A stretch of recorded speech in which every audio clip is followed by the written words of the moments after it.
Anti-Schnarchschienen schieben den Unterkiefer sanft nach vorne und verhindern so, dass die Atemwege durch die im Schlaf erschlaffende Zunge verlegt werden.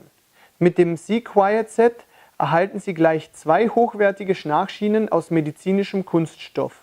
Schiene 1 sorgt mit 2 mm für einen relativ geringen Vorschub. Schiene 2 zieht den Unterkiefer dagegen etwa 6 mm nach vorne. Das Besondere an C-Quiet: Das Produkt muss nicht angepasst werden, da es so designt ist, dass es in jeden Mund passt. Beginnen Sie die Schnarchtherapie mit Schiene 1. Beim Einführen in den Mund zeigt der Teil mit der Beschriftung Upper nach oben. Klappen Sie die Schnarchschiene zusammen und führen Sie C-Quiet mit dem Scharnier zuerst ein.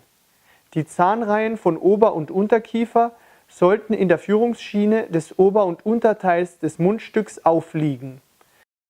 Beißt man jetzt zu und schließt sein Kiefergelenk, so wird der Unterkiefer nach vorne geschoben. Je weiter man den Mund schließt, desto weiter wird der Unterkiefer nach vorne verlagert.